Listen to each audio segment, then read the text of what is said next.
என் அருமை உலகத் தமிழ் மக்களே, தாய்மார்களே, பெரியோர்களே, சிறார்களே, என் அருமை சீடர்களே, யோக நண்பர்களே, யோக விரும்பிகளே, உங்கள் அனைவருக்கும் என் இனிய காலை வணக்கம்.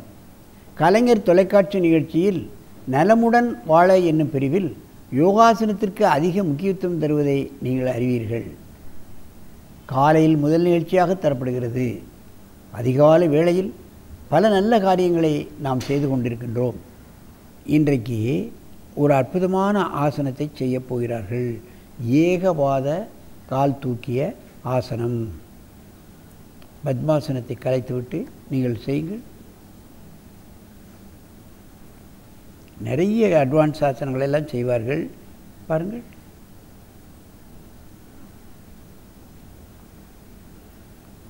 கையை பின்பக்கமாக கொண்டு வந்து கையை கோர்த்து கொண்டு காலை தூக்குவது என்பது கொஞ்சம் கடினமான பயிற்சி. காலையிலும் சாயங்காலமும் முதல் மாணவியாக அங்கே வந்து 1 மணி நேரம் 1.5 மணி நேரம் ஆசனம் செய்துவிட்டு தான் போவார்கள்.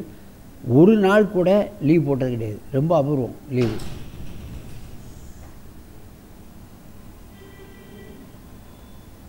மெதுவாக இந்த ஆசனத்தை கலையுங்கள். அடுத்த காலை போடுங்க.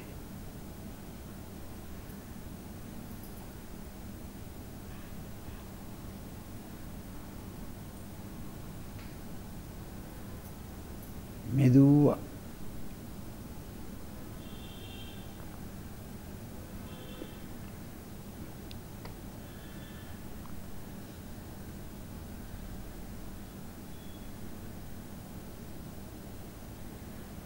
மெதுவாக இந்த ஆசனத்தை கலையுங்கள். மூச்சு இழுத்துக் கொள்ளுங்கள். இப்பொழுது பின்பக்கமாக திரும்பி இந்த ஆசனத்தை செய்ய வேண்டும்.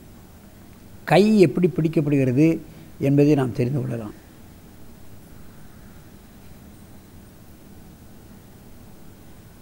தொடைக்கு கீழாக கொண்டு வந்து பின்னால் கையை 2 கை இறுக்கி பிடித்து கொண்டு இந்த காலை மேலே தூக்க வேண்டும். இவைகளெல்லாம் மாணவர்கள் போட்டி ஆசனங்களில் இவைகளை சேர்த்து செய்வார்கள். 40 வயது பெண்மணி செய்வது என்பது மிகவும் அபூர்வம். மெதுவாக இந்த ஆசனத்தை கலையுங்கள். மூச்சை இழுத்து கொள்ளுங்கள். இந்த பக்கம், இந்த கால், இந்த கால்.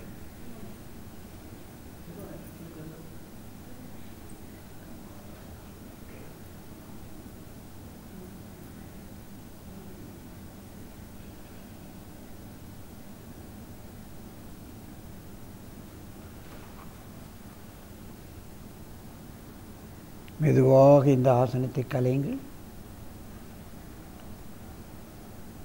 அப்படியே திரும்புங்க. பத்மாசனம் போட்டு உட்காருங்க. என் அருமை பெரியோர்களே, தாய்மார்களே, சிறியவர்கள் தான் செய்ய வேண்டும் என்பதல்ல. பாருங்கள், 40 பெண்மணி இதை செய்கிறார்கள். உடலை வனப்பாக வைத்திருக்கிறார்கள், ஆரோக்கியமாக வைத்திருக்கிறார்கள். தான் இதை கற்று ஆசிரியர் பயிற்சி பெற்று மற்றவர்களுக்கும் கற்றுக் கொடுக்க வேண்டும் என்ற எண்ணத்தில் அவர்கள் மிக ஆர்வமாக இருக்கிறார்கள். ஆசிரியர் பயிற்சி பெற்றுக் கொண்டிருக்கிறார்கள். அதைத்தான் நம்ம முக்கியமாக கவனிக்க வேணும். முதல்ல நம்ம உடலை சரியாக கவனிச்சுக்கணும். அப்புறம் மற்ற பெண்களுக்கு சொல்லிக் கொடுப்பறதுக்கு இன்றைக்கி ஆட்கள் ரொம்ப குறைவு. பெண்களுக்கு தான் இன்றைக்கி அதிக பிரச்சனை. மனப்பிரச்சனை, உடல் பிரச்சனை, 2 பிரச்சனையும் இன்றைக்கி அதிகம். வீட்டு வேலையும் பார்க்கணும், ஆஃபீஸுக்கு பார்க்கணும், பிள்ளைகளை பார்க்கணும், கணவரை பார்க்கணும், மாமியார் மாமனாரை பார்க்கணும். இவ்வளவும் அவர்களுக்கு பொறுப்பு. ஆண்களெல்லாம் ஆஃபீஸ் போயிட்டு வந்துட வேண்டியது, மற்ற ஜோலியெல்லாம் இருக்காது. பெண்களுக்கு நிறைய இந்த காலத்தில் பாரங்கள் அதிகமாக இருக்கின்ற காரணத்தினால் தங்கள் உடலையும் உள்ளத்தையும் அவர்கள் ஆரோக்கியமாக வைத்துக்கொள்ள வேண்டிய ஒரு நிலையில் தள்ளப்பட்டிருக்கிறார்கள். ஆகவே எந்த சூழ்நிலையிலும் அவர்கள் வாழ்க்கையில் வெற்றி பெற வேண்டும் என்று சொன்னால் பெண்கள் நிச்சயமாக யோகாசனத்தை தனது அன்றாட கடமையாக காலையிலும் மாலையிலும் பழகி என்றும் ஆரோக்கியமாக நெடுதி இணைந்து வாழ வேண்டும் என்று கேட்டு உங்களிடமிருந்து விடைபெறுவது ஆசனம் ஆண்டியப்பன். வணக்கம்.